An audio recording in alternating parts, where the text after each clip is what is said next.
తెలంగాణ రాష్ట్ర బడ్జెట్పై ప్రత్యేక చర్చా కార్యక్రమానికి స్వాగతం. తెలంగాణ ప్రభుత్వం 2025-26 సంవత్సరానికి 3,04,965 కోట్లతో బడ్జెట్ను ప్రతిపాదించింది. సంక్షేమానికి అలాగే అభివృద్ధి కార్యక్రమాలకు ప్రాధాన్యం ఇస్తూ బడ్జెట్లో కేటాయింపులు చేసింది. దీనికి సంబంధించి చర్చించేందుకు ముగ్గురు అతిథులు ఉన్నారు మనతో. వాళ్ళని పరిచయం చేసుకున్న తర్వాత చర్చలోకి వెళ్దాం. ప్రొఫెసర్ అల్దాస్ జానయ్య గారు, ప్రముఖ వ్యవసాయ ఆర్థికవేత్త, అలాగే జయశంకర్ వ్యవసాయ విశ్వవిద్యాలయం ఉపకులపతి. అలాగే శ్రీనివాస్ గరిమెళ్ల గారు, FTCCI పారిశ్రామిక అభివృద్ధి కమిటీ చైర్మన్. అలాగే ప్రొఫెసర్ తడక యాదగిరి గారు, సామాజిక విశ్లేషకులు. జానయ్య గారు ఒక ఆర్థికవేత్తగా, ఒక వ్యవసాయ ఆర్థికవేత్తగా, అలాగే ఒక వ్యవసాయ యూనివర్సిటీ వైస్ ఛాన్సలర్గా ఉన్నారు. మీరు ముఖ్యమైన రంగం రాష్ట్రంలో ఎక్కడైనా మన దేశవ్యాప్తంగా కూడా వ్యవసాయ రంగం అనేది చాలా ముఖ్యమైనది. దానికి సంబంధించి రాష్ట్ర ప్రభుత్వం పెట్టిన బడ్జెట్లో కేటాయింపులు ఎలా ఉన్నాయి, వ్యవసాయ రంగ అభివృద్ధికి ఈ బడ్జెట్ ఏ విధంగా తోడ్పడుతుంది అనుకుంటున్నారు? మొట్టమొదట సరిగా ఒక ఎకానమిస్ట్గా ఓవరాల్ బడ్జెట్ ఎలా ఉందనేది ఒక చాలా క్లుప్తంగా చెప్తాను. ఇది ఎలక్షన్ ఇయర్ కాదు. ఈ బడ్జెట్ మొత్తం చూస్తే బట్టి విక్రమార్క గారు చాలా ఎక్సర్సైజ్ చేసి, టెక్నికల్ ఎక్సర్సైజ్ చేసి, రాష్ట్ర ఆర్థిక పరిస్థితిని ఒక హెల్దీగా, సస్టైన్గా, లాంగ్ రన్ దృష్టిలో పెట్టుకొని సంక్షేమం అభివృద్ధిని బ్యాలెన్స్ చేస్తూ, ఎన్నికల ముందు కాంగ్రెస్ పార్టీ ఇచ్చిన 6 గ్యారెంటీలను పూర్తిగా అమలు చేసే క్రమంలో ఈ బ్యాలెన్స్ను మెయింటైన్ చేస్తూ ఒక హెల్దీ బడ్జెట్ను ప్రవేశపెట్టని చెప్పొచ్చు. ఒక సెన్సేషన్ కానీ, ఒక మాస్ క్రియేట్ చేసే బడ్జెట్గా కానీ అలాంటిది లేకుండా ఒక సస్టైన్డ్, ఒక లాంగ్ రన్ డెవలప్మెంట్ దృష్టిలో పెట్టుకొని చేశారు. చక్కగా ఓన్లీ 5%, గత సంవత్సరం బడ్జెట్ కంటే ఇది కేవలం 5%. ఎందుకంటే అనుకున్న రీతిలో ఆదాయం రాలేదన్న సంగతి స్పష్టంగా చెప్పారు ఆర్థిక మంత్రి గారు. సో ఓవరాల్గా రాష్ట్రానికి వచ్చే రెవెన్యూ సోర్సెస్ కూడా క్లియర్గా చెప్పారు. మన ఓన్ సోర్సెస్ ఎంత, సెంట్రల్ గ్రాంట్స్ ఎంత, సెంట్రల్లో మన సెంట్రల్ ట్యాక్స్లో స్టేట్ షేర్ ఎంత, ఇవన్నీ వివరిస్తూ ఒక రియలిస్టిక్గా, ఆప్టిమిస్టిక్గా ఒక హెల్దీ బడ్జెట్ని ప్రవేశపెట్టినందుకు ఈ సందర్భంగా ఆర్థిక మంత్రి గారికి నా ప్రత్యేక అభినందనలు మరియు కృతజ్ఞతలు. ఇక వ్యవసాయ రంగానికి వస్తే మనందరం ఊహించినట్టుగానే 6 గ్యారెంటీలో ముఖ్యమైనది రైతు భరోసా. 12,000 ఎకరానికి సంవత్సరానికి ఏదైతే ప్రకటించారో దాని ప్రకారం సుమారు 18,000 కోట్లు. సో రిమైనింగ్ 6,000 కోట్లు అంటే దాదాపు 24,000 కోట్లు ప్లస్ వ్యవసాయ శాఖకు కేటాయిస్తే మిగతా 6,000 కోట్లు ముఖ్యంగా ఫార్మ్ మెకనైజేషన్కు, అదేవిధంగా ఇతర అగ్రికల్చర్ రిలేటెడ్ డెవలప్మెంట్ యాక్టివిటీస్కు పెట్టడం జరిగింది. సో అగ్రికల్చర్లో దాదాపుగా మనకు రెవెన్యూ ఎక్స్పెండిచర్లో చూస్తే ఇది దాదాపు 11%, ఓవరాల్ బడ్జెట్లో 11% రెవెన్యూ ఎక్స్పెండిచర్లో. అదేవిధంగా ఎనిమల్ హస్బెండరీకి, పశు సంవర్ధక శాఖ కూడా చాలా కీలకం, ఇంటిగ్రల్ పార్ట్ ఆఫ్ రైతులకు కాబట్టి. సో దాదాపు 1,600 కోట్లు దానికి కేటాయించడం జరిగింది. సో అది ఒక పర్టికులర్గా ఆన్గోయింగ్ షీప్ ప్రోగ్రామ్ కావచ్చు, పౌల్ట్రీ కావచ్చు, పర్టికులర్గా vaccine and research and animal health కేర్కు చాలా ప్రాముఖ్యతగా ఇచ్చినట్టుగా మనకు స్పష్టంగా ఇక్కడ కనిపెడుతుంది. గతంలో ఏమైనా ఈ వెల్ఫేర్ కిందనే ఈ షీప్ ప్రోగ్రామ్స్ కానీ అవి చేశారు, కానీ ఈసారి ఎనిమల్ హెల్త్ కేర్ అనేది ఇవ్వటం అనేది ఒక స్వాగతించాల్సిన అంశం. ఇక ఇరిగేషన్ ప్రాజెక్ట్స్కు, ఇరిగేషన్ సెక్టర్ కింద చూపించారు. బహుశా ఆ పెట్టిన 23,000 కోట్లు ఏదో పెట్టారు సుమారుగా. అది అంతా కూడా నాకు అర్థమయ్యే వరకు అది ఓవర్ హెడ్ కాస్టు లేదంటే వడ్డీలకు మాత్రమే పోతుంది. సో ఏంటంటే ఇప్పుడు ఇలా రాష్ట్ర ఆర్థిక పరిస్థితి గురించి మీకు మనందరికీ తెలిసిన విషయమే. దాదాపుగా నెలకు వడ్డీ కట్టడానికి 6,000 కోట్లు పైగా, 6,500 కోట్లు సుమారుగా ఈరోజు ఆర్థిక భారం కేవలం వడ్డీల మీద పడుతున్నది. సో ఇది చాలా అసాధారణమైన ఆర్థికమైన ఇబ్బంది ఇది. సో సరే, గత ప్రభుత్వం ఏ ప్రభుత్వం చేసినా అప్పులే మన అందరి మీద పడ్డాయి. ఇప్పుడు ఎవరు చేసినా మనం విమర్శించుకుంటూ పోతే దానికి అంతు లేదు.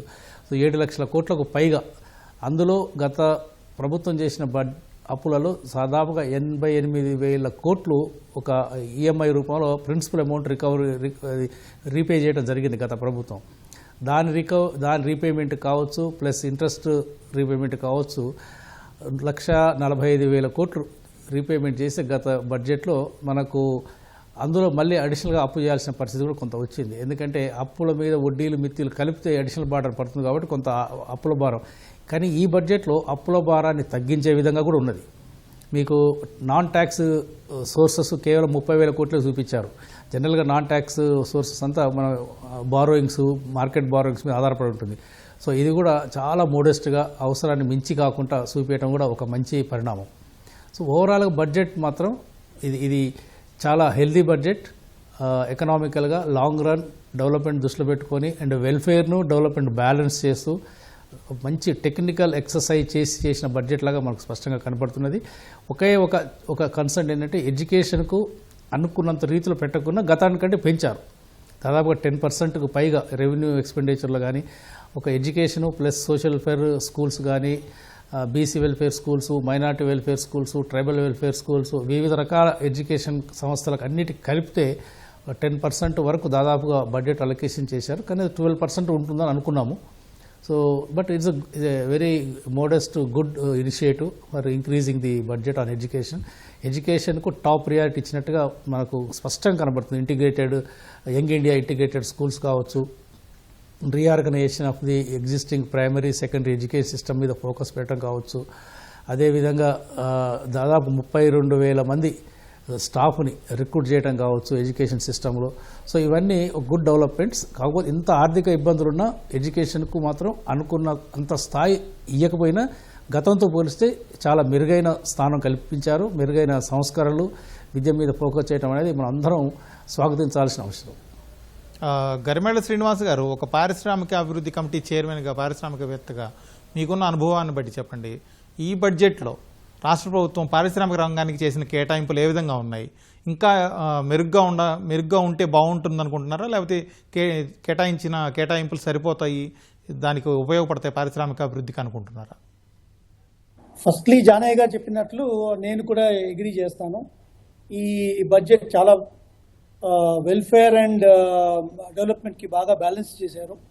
అలాగే ఫ్యూచర్ విజన్ కూడా మన $1 trillion ఎకానమీ, అంటే ఇప్పుడు మనం ప్రస్తుతం $200 billion ఎకానమీ మన స్టేటు, దాన్ని 5 రెట్లు 10 ఏళ్ళలో పెంచాలి అంటే 15% అంబిషియస్ గ్రోత్ పెట్టుకున్నారు ప్రతి ఇయర్ ఆన్ ఇయర్.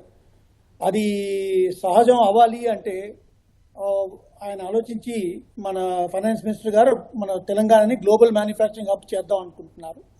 అది చేయాలి అంటే డెఫినెట్లీ అది వెరీ అంబిషియస్ ప్లాన్ అండి.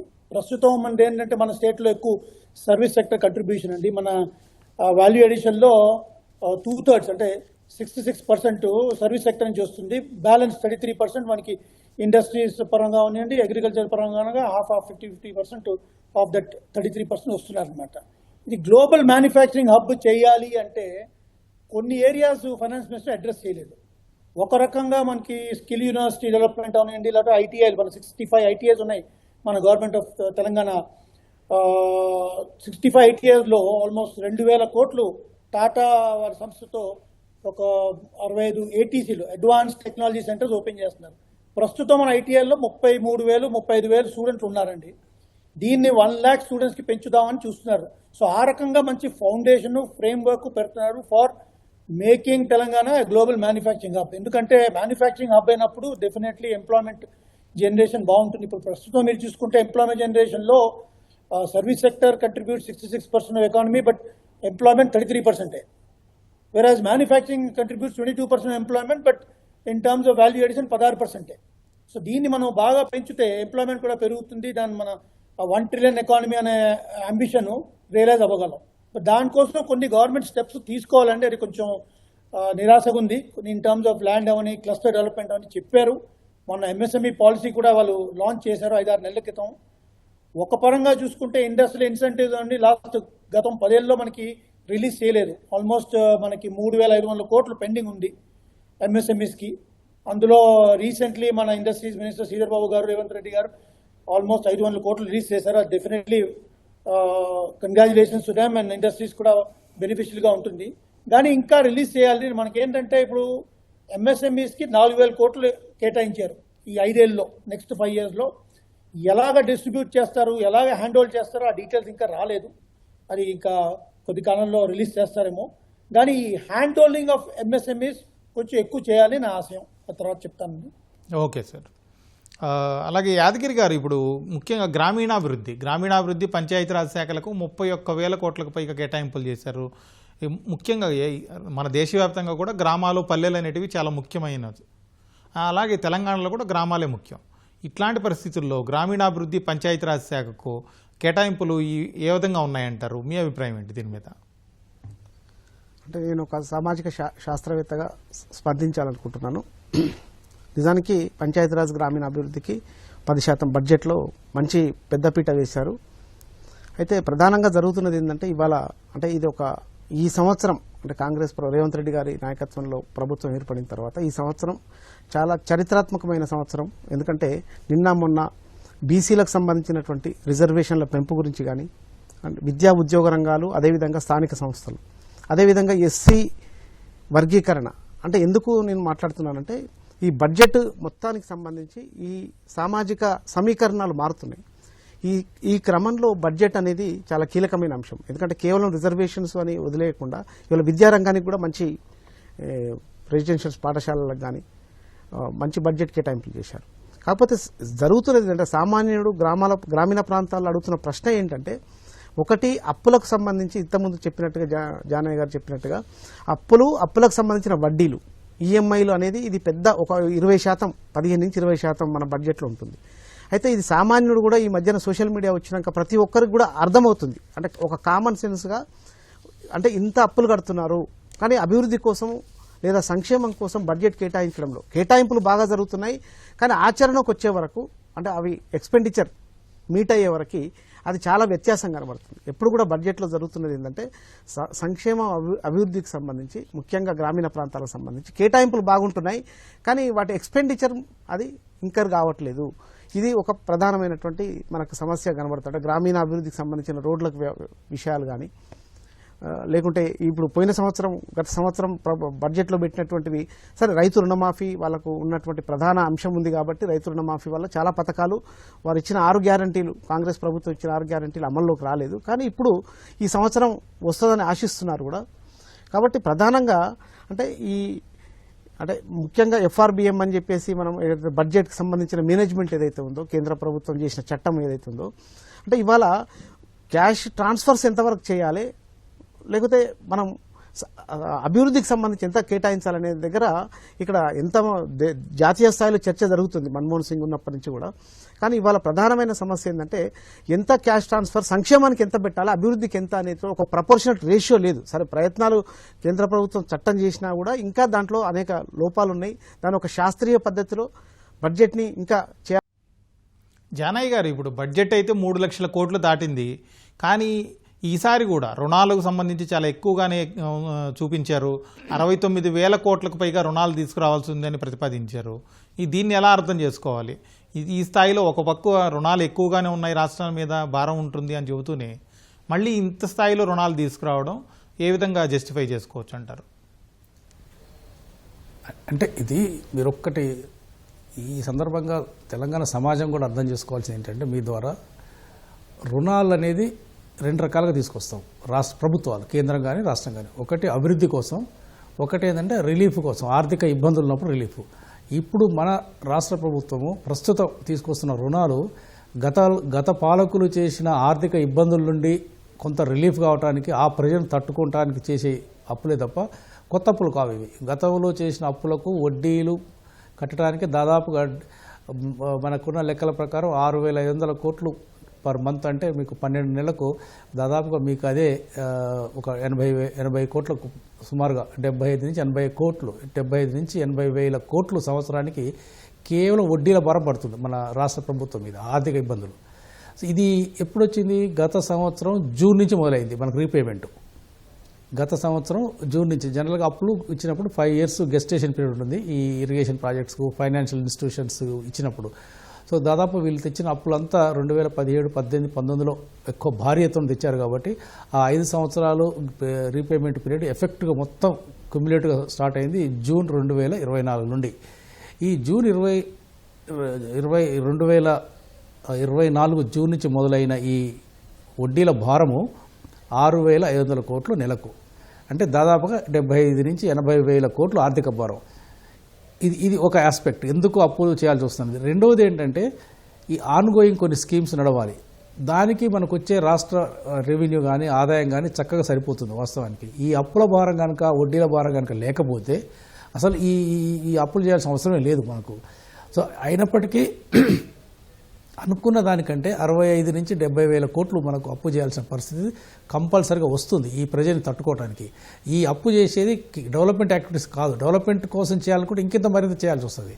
కానీ ఉన్న వనరులను పరిమితంగా వాడుకుంటూ, ఫర్ ఎగ్జాంపుల్ ఇరిగేషన్ సెక్టర్లో ప్రాధాన్యతల వైదిగా పట్టి విక్రమార్క గారు చాలా చక్కగా చెప్పారు. ప్రియారిటీ వైజ్గా ఎక్కడైతే 80 నుంచి 70 నుంచి 95% పనులు పూర్తయినాయో అక్కడ స్వల్పంగా కొన్ని వందల కోట్లు ఖర్చు పెడితే కొన్ని వేల ఎకరాలు కానీ కొన్ని 2-3 లక్షల ఎకరాలు కానీ పారుదల కిందకు వచ్చి ఆ గతంలో పెట్టిన పెట్టుబడులకు కూడా మనకు ఆర్థిక ఫలాలు అందే అవకాశం ఉంటుంది. కాబట్టి అటువంటి ఇరిగేషన్ ప్రాజెక్ట్స్ని ప్రియారిటైజ్ చేసి సో మనకున్న వనరులతోని లిమిటెడ్గా పరిమితంగా ఉన్న వనరులతోని వాటి కేటాయించడం, ఇది ఇది ఎగ్జాక్ట్లీ ఇది economic way of allotting resource అంటే ఈ విధంగా చేయడం జరిగింది. సో కొత్తగా పెద్ద భారీ ప్రాజెక్టులకు అప్పులు తెచ్చే అవకాశం కొత్త గొప్ప ఉన్నప్పటికీ కూడా ఇక్కడక్కడ అలాంటిది ఏం తీసుకొస్తలేరో క్లియర్గా చెప్పడం కూడా జరిగింది ఆర్థిక మంత్రి గారు. సో ఇప్పుడు ప్రపోజ్ చేసిన 69,000 కోట్లు ఏదైతే ఉన్నదో అదనంగా మన వనరులను సేకరించాల్సిన అవసరం ఉన్నదో దాదాపుగా ఎక్కువ అప్పులు చేసి చేయాల్సిన అవసరం వస్తుంది. ఇది కేవలం వడ్డీలు కట్టడానికి మాత్రమే చేయాల్సిన పరిస్థితి వచ్చింది. అది కూడా సరిపోదు.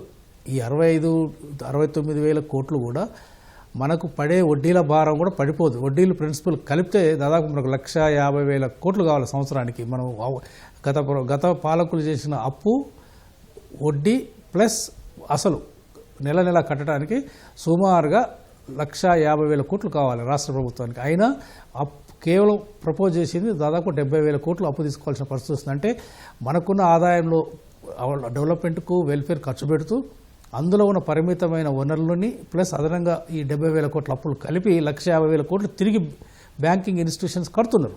సో ఇది పెద్ద ఎకనామిక్ ప్రెషర్. ఈ ప్రెషర్ని తగ్గించడానికే కొంత ఎకనామిక్ హెల్దీగా లాంగ్ రన్లో పెంచడానికే ఈ బడ్జెట్లో కొంత కాంప్రమైజ్ అయ్యారు.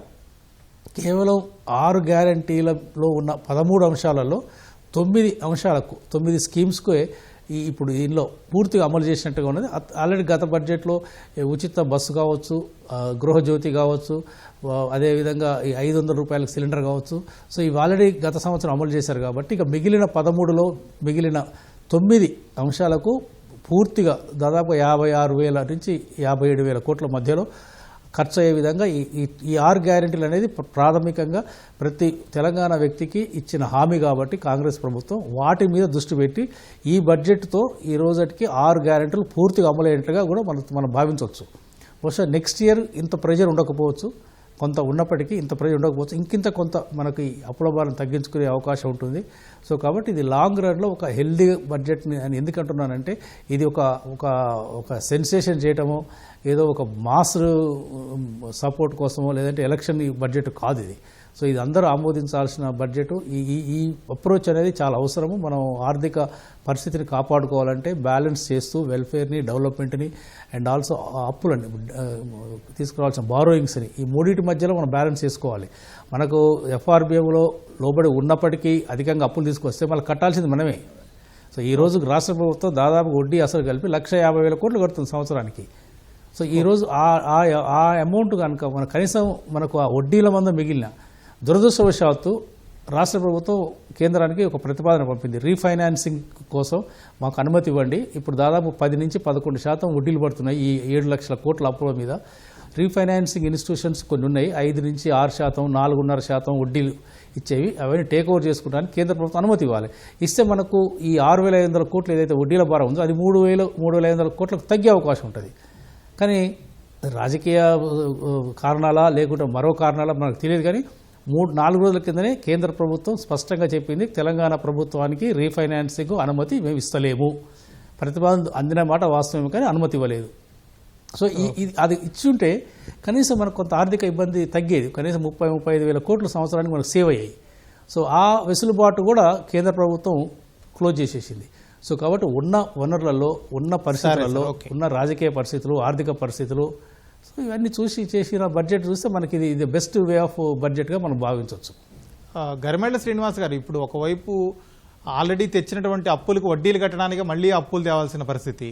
ఇలాంటి స్థితిలో వచ్చే 10 ఏళ్లలో లేకపోతే కొన్ని సంవత్సరాల తర్వాతకి మనం రాష్ట్రం $1 ట్రిలియన్ ఎకానమీగా ఎదగాలంటే ఈ బడ్జెట్ ఇప్పుడున్నటువంటి పరిస్థితులు ఎలా ముందుకెళ్ళాలి, ఏ విధమైన చర్యలు తీసుకుంటే ఆ లక్ష్యాన్ని చేరుకోవచ్చు అంటారు? డెఫినెట్లీ మనం రాబడి పెంచుకోవాలండి. ఆబ్వియస్లీ అప్పుల మాల్ లేవు, ఎందుకంటే డెవలప్మెంట్ మన బేసిక్లీ మనది వెల్ఫేర్ స్టేటు, మన ఇండియా వెల్ఫేర్ స్టేటు, సో అది తప్పదు.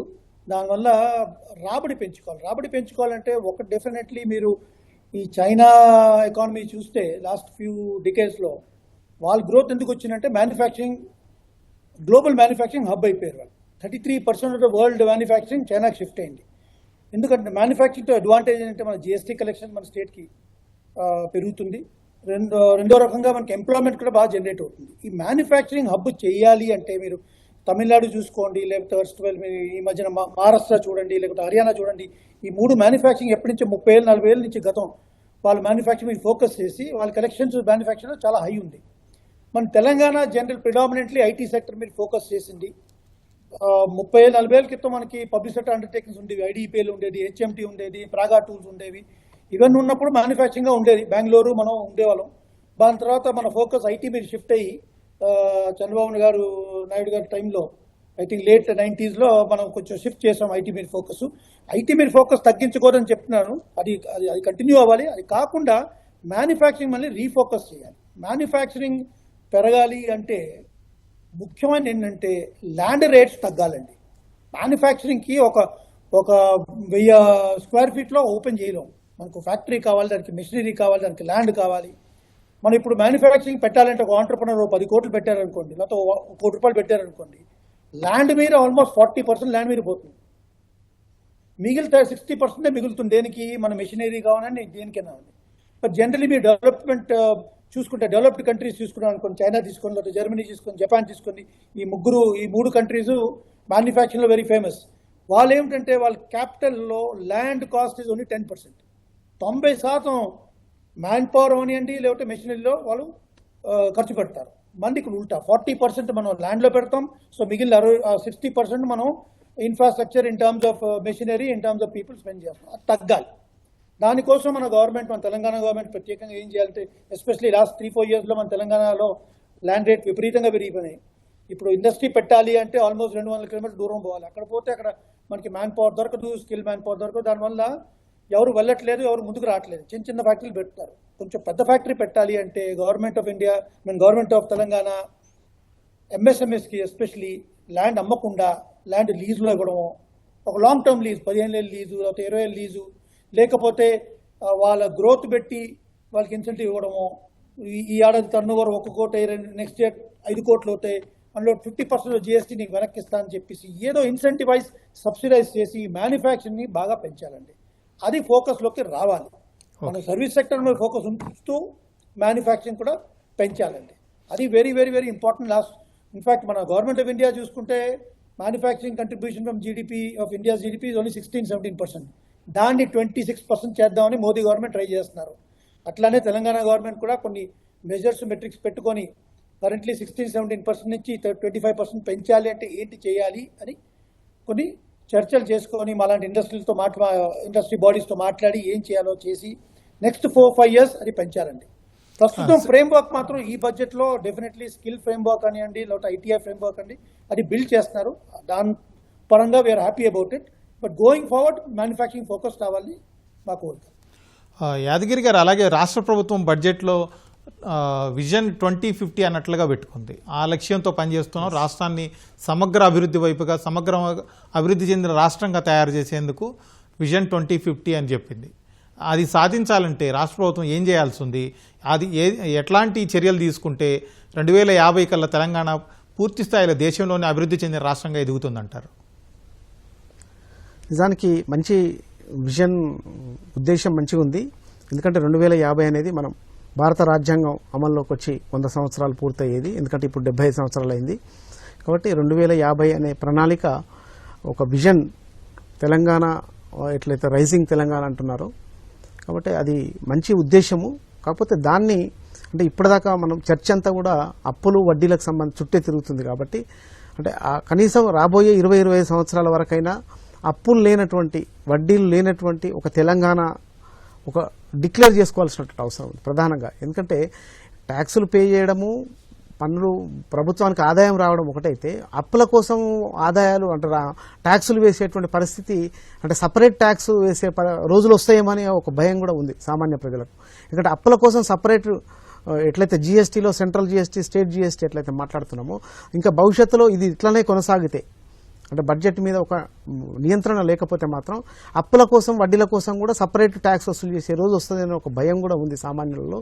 కాబట్టి 2050 విజన్ డాక్యుమెంట్లో కనీసం రాబోయే 20-25 ఏళ్లలో అప్పులు లేనటువంటి తెలంగాణను ఒక అభివృద్ధి దిశ వైపు తీసుకుపోవాల్సిన అవసరం ఉంది.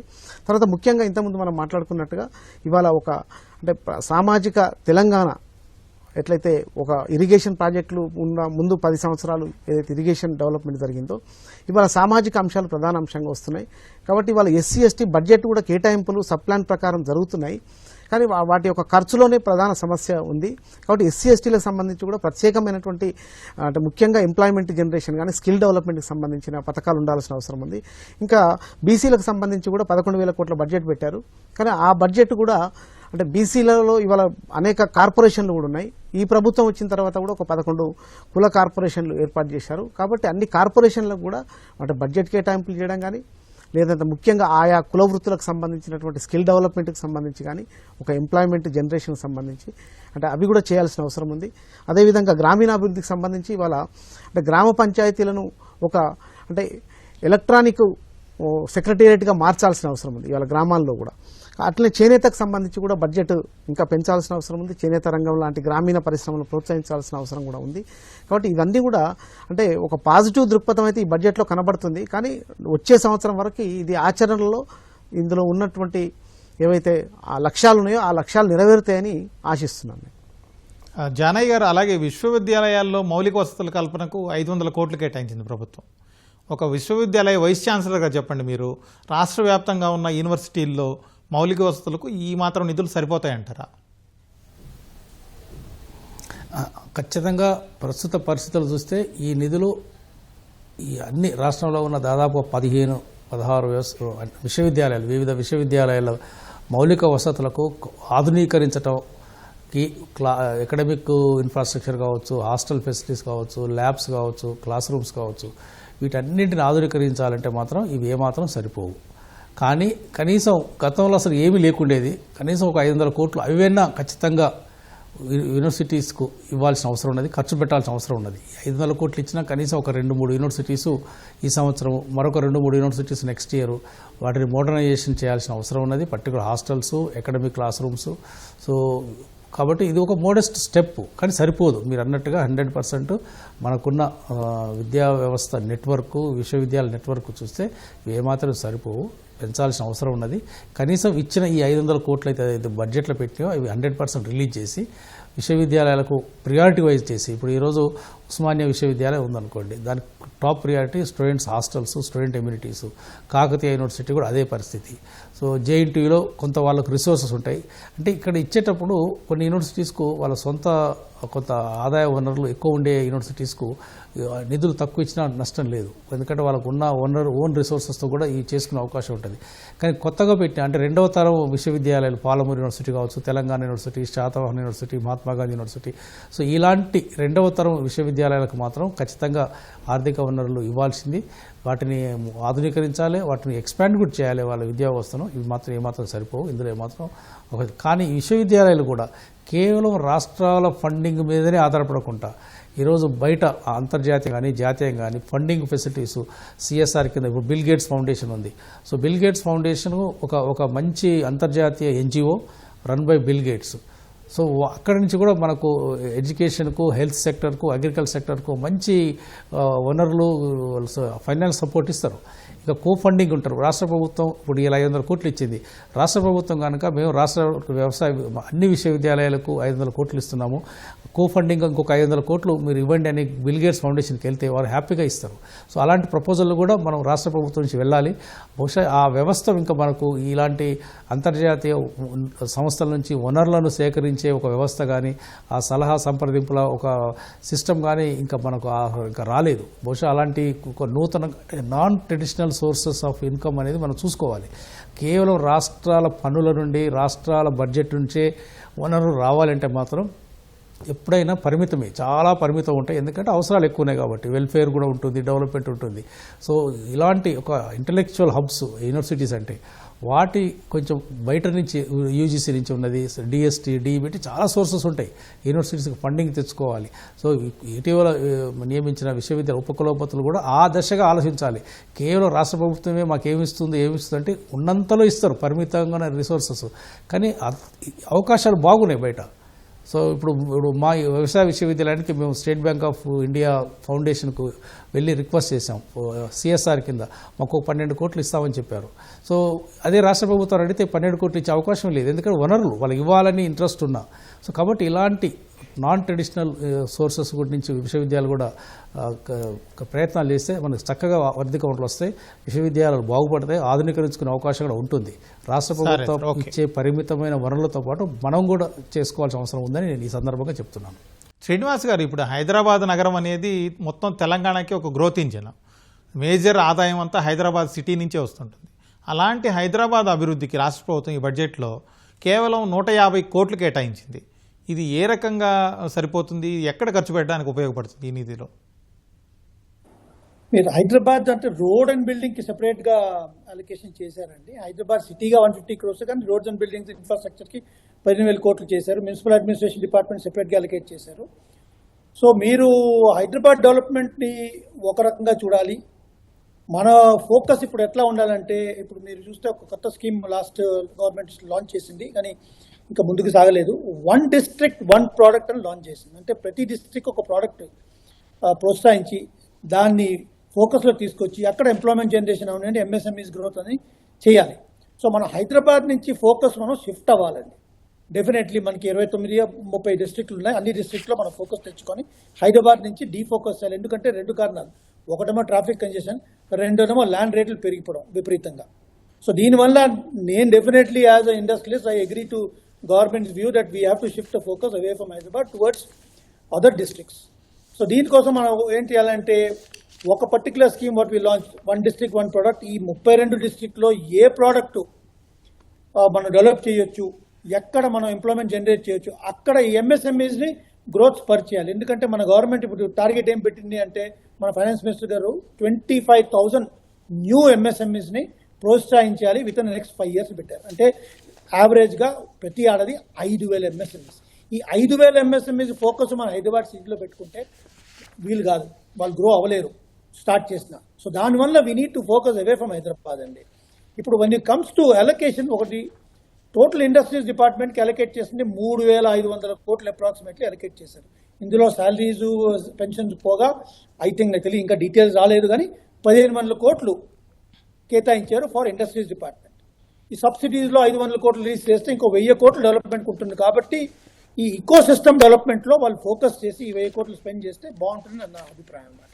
సో మనం ఉత్త హైదరాబాదే చూడకుండా ఓవరాల్ డెవలప్మెంట్లో బడ్జెట్ అలొకేషన్ ఎంత చేశారు, రోడ్స్ అండ్ బిల్డింగ్స్కి ఎంత చేశారు, మున్సిపల్ అడ్మినిస్ట్రేషన్ ఎంత చేశారు, ఇండస్ట్రీస్ డిపార్ట్మెంట్ ఎంత చేశారు, ఈ అన్నిట్లో. ఎందుకంటే ఈ మర్జ్ ఉంది మన ఇండస్ట్రీస్ డెవలప్మెంట్లో, ఇన్ఫ్రాస్ట్రక్చర్ డెవలప్మెంట్, క్లస్టర్ డెవలప్మెంట్ అవనివ్వండి, లేకపోతే ఇన్సెంటివ్ సబ్సిడీస్ అవని, అన్ని కలిపి చూడాలి. సో ఆ రకంగా చూస్తే we're okay with the budget allocated. But allocate చేసిన తర్వాత ఎంత ఖర్చు పెడతారు, ఎంత వాళ్ళు ఇంప్లిమెంట్ చేస్తారు, అది ముఖ్యం అండి. That becomes a very important factor to me. Yadagiri garu, ఇప్పుడు అలాగే చైనా +1 వ్యూహంలో భాగంగా రాష్ట్రాన్ని అలాగే తయారీ రంగంలో గ్లోబల్ హబ్గా తయారు చేస్తాము, చైనా +1 వ్యూహం అనుసరిస్తాము అని చెప్పి రాష్ట్ర ప్రభుత్వం చెప్పింది. ఆ విధంగా ముందుకెళ్లాలంటే రాష్ట్ర ప్రభుత్వం ఏమేం చేయాలి, చైనా +1 వ్యూహం సక్సెస్ కావాలంటే ఏం చేస్తే బాగుంటుంది?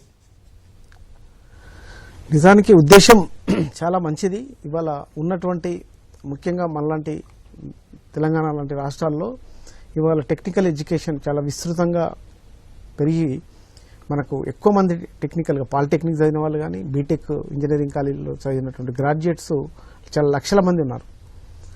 కానీ ఇక్కడ ఏం జరుగుతుందంటే ఐటీ ఒకటే ఫోకస్గా మనకు కనబడుతుంది ఎంప్లాయ్మెంట్ జనరేషన్. కానీ ఐటీ తర్వాత మిగతా వాళ్ళందరూ కూడా అంటే అన్స్కిల్డ్ దాంట్లో పనిచేస్తున్నారు. కాబట్టి అటువంటప్పుడు ఇటువంటి ఒక చైనా ప్లస్ ప్రాజెక్ట్ లాంటివి నిజంగా వాటికి ఎక్కువ, ఇప్పుడు ఎట్లయితే ఈ రాష్ట్ర ప్రభుత్వం స్కిల్ యూనివర్సిటీ గురించి మాట్లాడుతుందో దాన్ని చాలా తొందరగా ఈ సంవత్సరంలో అది గ్రౌండ్ అయి ఈ సంవత్సరంలోనే అటువంటి ఒక డిసెంట్రలైజ్డ్, అంటే భారతదేశం ముందు నుంచే కుల వృత్తుల ఆధారంగా ఉన్నటువంటి ఒక స్కిల్ బేస్డ్ సమాజం ఈ భారతీయ సమాజం. అటువంటి తెలంగాణలో కూడా అనేక వృత్తులు ఉన్నాయి. అయితే వాటిని అప్గ్రేడ్ చేయాల్సిన అవసరం ఉంది. అదేవిధంగా కొత్త టెక్నాలజీని ఉపయోగించి, ఇప్పుడు ఏఐ గురించి కూడా మాట్లాడుతున్నాం కాబట్టి వాటన్నిటిని ఉపయోగించి ఇవాళ డిసెంట్రలైజ్డ్ స్మాల్ స్కేల్ ఇండస్ట్రీస్ని అభివృద్ధి చేయాల్సిన అవసరం ఉంది. కాబట్టి కొత్త ఇన్నోవేషన్స్కి ప్రోత్సాహకాలు ఇవ్వాల్సిన అవసరం ఉంది. అయితే ఇక్కడ జరుగుతున్నది ఏంటంటే, ఉదాహరణకి బీటెక్ చదివినటువంటి విద్యార్థులు స్కిల్డ్ ఉన్నటువంటి వాళ్ళు ప్రత్యేకమైనటువంటి కోర్సులు చేసి వాళ్ళ ఉద్యోగాలు వెళ్తున్నారు. కానీ ఇక్కడ మనం ఇవాళ బడ్జెట్లో చూస్తే, బడ్జెట్లో ఒక 700 కోట్ల రూపాయలు ఐటీకి ఇన్ఫ్రాస్ట్రక్చర్ డెవలప్మెంట్ కోసం పెట్టారు. కానీ ఐటీలో పనిచేయడానికి, ఉద్యోగం పొందడానికి కావాల్సిన స్కిల్స్ ఇవ్వాల్సిన అవసరం ఉంది. ఐటీగా కాకుండా ఇప్పటిదాకా మీరు అన్నట్టుగా ఇవాళ అంటే ఈ దేశంలో చాలా వికేంద్రీకృతమైనటువంటి నైపుణ్యాలు ఉన్నాయి. ఆ నైపుణ్యాలకు కొత్త టెక్నాలజీని, ఏఐని జోడించి వాళ్ళకి ఆ శిక్షణ ఇవ్వగలిగితే మనం నిజంగా అద్భుతాలు సృష్టించేటువంటి అవకాశం ఉంది. కాబట్టి ఒక స్కిల్ యూనివర్సిటీ ఒక హోప్గా కనబడుతుంది మనకు భవిష్యత్తు. కాబట్టి ఆ స్కిల్ యూనివర్సిటీని కేవలం టెక్నికల్ ఎడ్యుకేషన్ లేదా థియరిటికల్ ఎడ్యుకేషన్, ఇండస్ట్రీస్కే ఫోకస్ కాకుండా, ఐటీకే ఫోకస్ కాకుండా, అంటే గ్రామీణ ప్రాంతాల్లో ఏవైతే వాడుతున్నారో అవన్నిటినీ కూడా అంటే విస్తృతంగా అభివృద్ధి జరగడానికి, ఒక వికేంద్రీకరణ జరగడానికి స్కిల్ యూనివర్సిటీ కన్వెన్షనల్ కానీ నాన్ కన్వెన్షనల్ ఇవన్నీ కూడా శిక్షణలు ఇవ్వాల్సిన అవసరం ఉంది. దాని ద్వారా మనం ఈ స్కిల్ ఇండియాని మనం లేదా స్కిల్ తెలంగాణను మనం అభివృద్ధి పరిచేటువంటి అవకాశం ఉంది. జానయ్, ఓకే సార్. జానయ్ గారు, అలాగే హైదరాబాద్లో మంచినీటి వనరులు కావచ్చు, ఇతరత్ర అభివృద్ధికి రాష్ట్ర ప్రభుత్వం అధిక ప్రాధాన్యం ఇస్తుంది. ఇందులో భాగంగానే ఇప్పటికే హైడ్రాను ఏర్పాటు చేసింది. ఎక్కడైతే మంచినీటి వనరులు ఆక్రమించుంటారో ఆ పరిధిలో కట్టడాలు ఉంటాయి, వాటిని కూల్చివేయడం చర్యలు తీసుకుంటుంది. ఇప్పుడు బడ్జెట్లో కూడా సమగ్ర వరద నీటి పారుదల ప్రాజెక్టుల కోసం 5,942 కోట్లు కేటాయించింది. దీనివల్ల హైదరాబాద్కి వరద నీటి నిర్వహణకు ఏ విధంగా ఉపయోగపడుతుంది ఈ కేటాయింపు? యాక్చువల్గా దాదాపుగా 100 సంవత్సరాల తర్వాత ఈ హిమాయత్ సాగర్, గడ్డిపేట నిర్మించి దాదాపు 100 సంవత్సరాలు పైగా అయింది. ఆ తర్వాత హైదరాబాదు వరద కరికట్టంలో కానీ, హైదరాబాదు కావాల్సిన మంచినీటి వసతి కానీ 1995లో చంద్రబాబు గారు ఉన్నప్పుడు కొంత ఫోకస్ చేశారు. తర్వాత అంత గొప్పగా ఎక్కడ మళ్ళీ జరగలేదు. మళ్ళీ ఇప్పుడు రేవంత్ రెడ్డి గారి ప్రభుత్వం వచ్చిన తర్వాత 2 సమస్యలు మనం 2020 అక్టోబర్లో చూసాం, 21 ఆగస్టులో చూసాం. హైదరాబాదు ఏ విధంగా జలమయమైందో, హైదరాబాద్ రోడ్ల మీద బోట్లు వేసుకుని తిరుగుతారని మేమైతే కళ్ళ కూడా ఊహించలే. హైదరాబాద్ 40 సంవత్సరాల నుంచి మేము గమనిస్తున్నాం. బోట్లు వేసుకుని తిరిగారు అంటే ఆ వరద పరిస్థితి ఎంత తీవ్రత ఉందో మనకు అర్థమవుతుంది. సో వీటన్నిటిని దృష్టిలో పెట్టుకొని మళ్ళీ ఈ వరద నివారణకు, హైదరాబాద్కు వరద నివారణ ప్లస్ మంచినీటి సమస్యకు శాశ్వత పరిష్కారం జరగాలని చెప్పేసి దాదాపు 6,000 కోట్లు కేటాయించడం అనేది అందరూ స్వాగతించాలి. అందులో భాగమే ఈ మూసీ ప్రక్షాళన కూడా ఇందులోకి వస్తుంది. బహుశా గోదావరి ఈ మల్లన్న సాగర్ నుంచి ఏదైతే గోదావరి నీళ్లు మల్లన్న సాగర్లో నిల్వై ఉన్నాయో దాంట్లో కొంత టెక్నికల్ ప్రాబ్లం ఉండి వ్యవసాయానికి వాడుకునే అవకాశం తక్కువ ఉంది. దాన్ని 50 టీఎంసీలు వాడుకునే అవకాశం లేదు, ఏదైతే నేషనల్ జియోగ్రాఫికల్ రిపోర్ట్స్ చెప్తున్నాయో. సో దాని నుంచి కొంత వాటర్ని మూసీలకు తీసుకొచ్చి అటు మూసీ ప్రక్షాళన జరుగుతుంది, ప్లస్ మనకు హైదరాబాద్ నీళ్లు మంచినీటి కొరత కూడా తీరుతుంది. దానికి నిధులు కావాలి కాబట్టి ఇందులో కొంత భాగం అటు కేటాయిస్తుండొచ్చు అని నేను అనుకుంటున్నాను. రెండవది ఈ నాలాలు అంటే ఏదైతే రీస్టోర్ చేయాలి. ఆల్రెడీ హైదరాబాద్కు ఉన్న మంచినీటి వసతులు కానీ, డ్రైనేజ్ సిస్టాన్ని కానీ చాలా ఆక్రమణకు గురి అయినాయి, చెరువులతో పాటు నాలాలు కూడా. సో వాటిని నివారించడానికే మనకు ఒక సంస్థ, హైడ్రా సంస్థ వచ్చింది. సో హైడ్రా సంస్థకు కూడా ఈ నిధులు కొంత కేటాయించి వాటిని రీస్టోర్ చేయడానికి ఉపయోగపడుతుంది. కాబట్టి ఈ 6,000 కోట్లు ఏదైతే కేటాయించారో బహుశా రేపు ఈ 2-3 సంవత్సరాల తర్వాత దీని ఫలితాలు అప్పుడు హైదరాబాదు ఈ జంట నగరాల ప్రజలు అప్పుడు దీనివల్ల ఎంత ప్రయోజనం ఉంటుందో అప్పుడు అర్థమవుతుంది. ఇది చాలా మంచి స్కీము. బహుశా మీరు చెప్పారు 100 సంవత్సరాల తర్వాత ఈ 2 పరిస్థితుల గురించి ఇంత సీరియస్గా ఎవరు ఆలోచించలేదు. ప్రస్తుత ప్రభుత్వం ఆ దిశగా ఆలోచించడం మనం ఆహ్వానించాల్సిన అవసరం ఉన్నది. ఎందుకంటే జంట నగరాలు తెలంగాణ ఆర్థిక వ్యవస్థే ఒకటి గ్రామాలలో ఉన్నాయి మూలాలు, గుండె అనేది హైదరాబాద్లో ఉంది. గుండె ఇక్కడుంటే మూలాలు గ్రామాల్లో ఉన్నాయి. సో కాబట్టి ఈ 2 గ్రామాల వ్యవస్థలో ముఖ్యంగా వ్యవసాయ రంగాన్ని కాపాడుకోవాలి, జంట నగరాలు ఏదైతే గుండెకాయ లాంటిది ఆర్థిక వ్యవస్థకు ఉన్నదో, ఎందుకంటే మనకు అంత దాదాపుగా 60-65% రాష్ట్ర ఆదాయం కేవలం హైదరాబాద్ నగరం నుంచే వస్తుంది. సో వాటిని కాపాడుకోవాలి, ఇండస్ట్రియల్ డెవలప్మెంట్ కావాలి, ఐటీ సెక్టర్ ఇంకా డెవలప్ చేసుకోవాలి.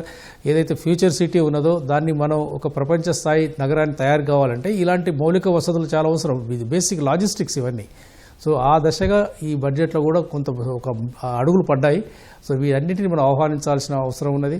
So let us hope that ఈ బడ్జెట్ ఫ్యూచర్ ఒక విజన్తో పోయింది. ఇది లాంగ్ రన్ డెవలప్మెంట్ని దృష్టిలో పెట్టుకొని చేసింది తప్ప ఈరోజు షార్ట్ టర్మ్ చేసింది కాదు. శ్రీనివాస్ గారు, అలాగే రాష్ట్ర ప్రభుత్వం ఏదైతే ఫ్యూచర్ సిటీ నిర్మాణం తలపెట్టిందో దాన్ని దేశానికే తలమానికంగా తయారు చేయాలని నిర్ణయించామని చెప్పి ఈ బడ్జెట్లో ప్రకటించింది. ఈ ఫ్యూచర్ సిటీలో భాగంగా ఏఐ సిటీ, ఫార్మా సిటీ, అలాగే sports city, clean energy, innovation జోన్లు ఇవన్నీ ఏర్పాటు చేస్తామని చెప్పింది. ఇవన్నీ పూర్తి స్థాయిలో లక్ష్యం దిశగా అడుగులు వేయాలంటే రాష్ట్ర ప్రభుత్వం తరపున ఏమేం చేయాల్సి ఉంది? అలాగే పరిశ్రమలకు సంబంధించి మీరు ఒక పారిశ్రామికవేత్తగా పరిశ్రమలకు సంబంధించి ఎలాంటి పరిశ్రమలు తీసుకొస్తే అక్కడ నగరం పూర్తి స్థాయిలో అభివృద్ధి చెంది దేశానికే తలమానికంగా తయారయ్యే ఛాన్స్ ఉందంటారు? ఈ బడ్జెట్ చూస్తే డెఫినెట్లీ మన జానయ్య గారు చెప్పినట్లుగా మంచి విజన్తో మంచి టెక్నికల్ వర్క్ చేసి హోంవర్క్ చేసి ఫైనాన్స్ మినిస్టర్ మనకి ప్రజెంట్ చేశారు. ఫ్యూచర్ సిటీ మాట్లాడినప్పుడు we have talked about net zero, అంటే సస్టైనబుల్ ఫ్యూచర్ సిటీ.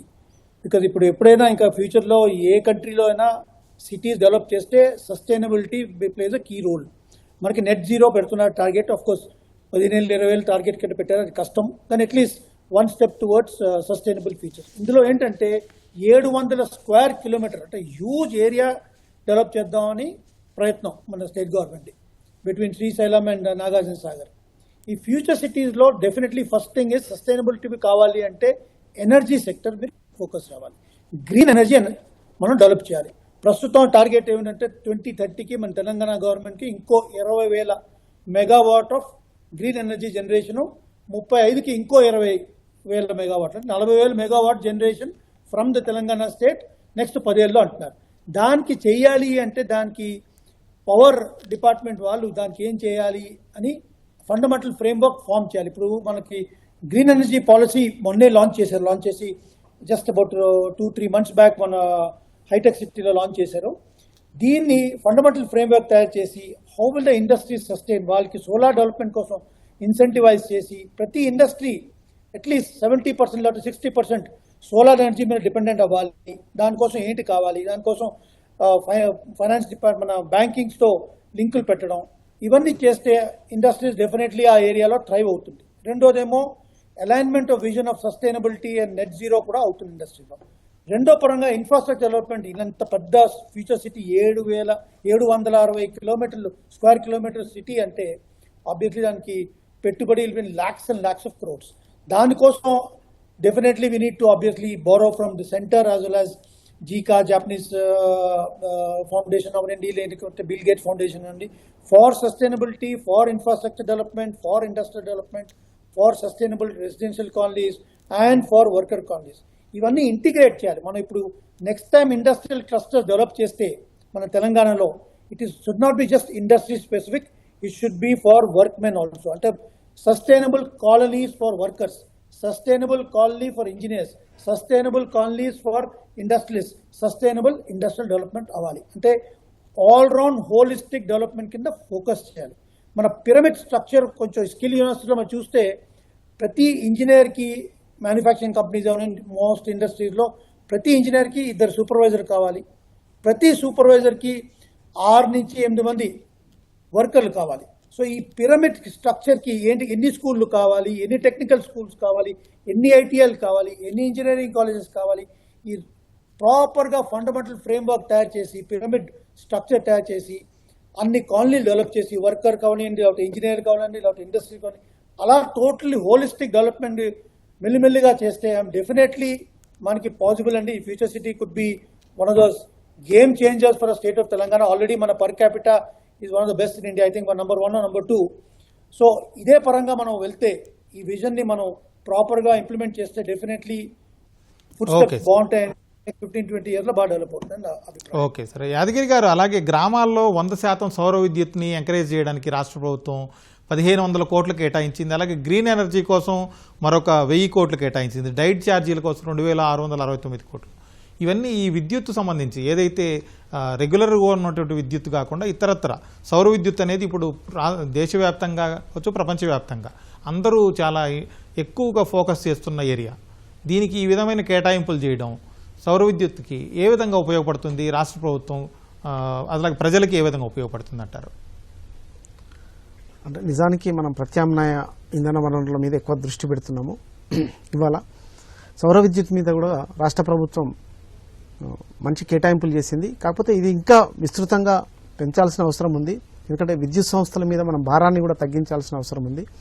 కాబట్టి ఇప్పటికే మనం రాష్ట్ర ప్రభుత్వం 200 యూనిట్ల ఉచిత విద్యుత్ ఇవ్వడం కానీ, పరిశ్రమలకు సబ్సిడీలు ఇవ్వడం కానీ, కాబట్టి ఇటువంటి ప్రత్యామ్నాయ ఇంధన వనరుల మీద దృష్టి పెట్టడం కానీ, మనం ప్రచారం చేయడం కానీ, అటువంటి ప్రయత్నాలను ప్రోత్సహించడం, సబ్సిడైజ్డ్ మీద ఇప్పటికే కేంద్ర రాష్ట్ర ప్రభుత్వాల పథకాలు ఉన్నాయి. కాబట్టి వాటిని మరింతగా జనంలోకి తీసుకెళ్లి, ప్రజల్లోకి తీసుకెళ్లి ఎక్కువగా గ్రామీణ ప్రాంతాల సస్టైనబుల్ డెవలప్మెంట్ అంటే సుస్థిర అభివృద్ధికి సంబంధించి, అంటే విద్యుత్ సంస్థల మీద ఆధారపడకుండా అక్కడికక్కడే వారు విద్యుత్ తయారు చేసుకునేటువంటి ఇటువంటి, ఎందుకంటే వెహికల్స్ కూడా ఇవాళ మనం చూస్తున్నాము, ఎలక్ట్రానిక్ వెహికల్స్ వస్తున్నాయి. కాబట్టి ఇంకా భవిష్యత్తులో ఎక్కువగా మనం ఎలక్ట్రిసిటీని, విద్యుత్తుని వాడే అవకాశం ఉంది. కాబట్టి సౌర విద్యుత్తుని అభివృద్ధి చేయడం ద్వారా భవిష్యత్తులో అన్ని అవసరాలకు కూడా అంటే ఎలక్ట్రిసిటీ డిపార్ట్మెంట్ మీద, ట్రాన్స్కో మీద ఆధారపడకుండా స్వయం ఉత్పత్తి చేసుకోవడానికి ఇది బాగా ఉపయోగపడుతుందని భావిస్తున్నాను. జానయ్య గారు, లాస్ట్గా చెప్పండి, ఓవరాల్గా బడ్జెట్ స్వరూపం ఎలా ఉంది? గ్రామీణాభివృద్ధికి కావచ్చు, వ్యవసాయానికి, అలాగే సాగునీటి పారుదల, అలాగే సంక్షేమానికి సంబంధించి మహిళలు, గిరిజన, ఎస్సీ, అలాగే మైనారిటీలు, మహిళలు, ఇలా అన్ని వర్గాల సంక్షేమానికి ఏ విధంగా ఉపయోగపడుతుంది? రాష్ట్ర పురోభివృద్ధికి ఏ విధంగా దోహదపడుతుంది అంటారు ఈ బడ్జెట్?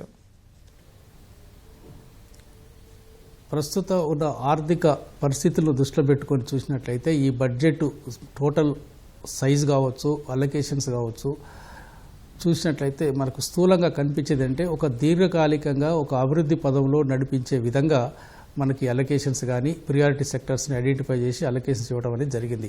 అందులో భాగంగానే నేను గతంలో చెప్పినట్టుగా వెల్ఫేర్ ఒకవైపు, సంక్షేమం ఒకవైపు, అదేవిధంగా తెలంగాణ ఆర్థిక వ్యవస్థకు మూలాలు ఉన్న గ్రామీణ రంగాలు, వ్యవసాయం కావచ్చు, పశుసంవర్ధక కావచ్చు, అండ్ ఇంకా పంచాయతీరాజ్కు సంబంధించిన రూరల్ డెవలప్మెంట్ యాక్టివిటీస్ కావచ్చు, వాటికి సముచితమైన స్థానం కల్పిస్తూ మళ్ళీ లాంగ్ రన్లో ఒక ఫ్యూచర్ తెలంగాణకు గుండెకాయ అయిన, ప్రస్తుతానికి మరి ఫ్యూచర్ గుండెకాయ అయిన జంట నగరాల అభివృద్ధి కోసం పర్టికులర్ ఫ్యూచర్ సిటీ దృష్టిలో పెట్టుకొని ఇండస్ట్రియల్ పాలసీలో ఒక నూతన విధానాన్ని తీసుకురావాలి, పర్టికులర్ ఎంఎస్. సో ఇవన్నీ అనేది దీంట్లో మనకు క్లియర్ కనిపిస్తుంది. డెవలప్మెంట్ సాధన కోసం, లాంగ్ రన్ డెవలప్మెంట్ కోసం ఈ బడ్జెట్ దోహదపడుతుందని మనం అందరం ఆశిద్దాం. ఇన్ని ఆర్థిక ఇబ్బందులు ఉన్నప్పటికీ. So let us hope that this is a good step. So ఇది మన అందరి ఆశయానికి అనుకూలంగా $1 trillion ఎకానమీని మనం సాధిస్తామని. థ్యాంక్ యూ అండి. తెలంగాణ బడ్జెట్పై ప్రత్యేక చర్చా కార్యక్రమం ఇది. కాసేపట్లో గంటారావం ప్రసారం. నమస్కారం.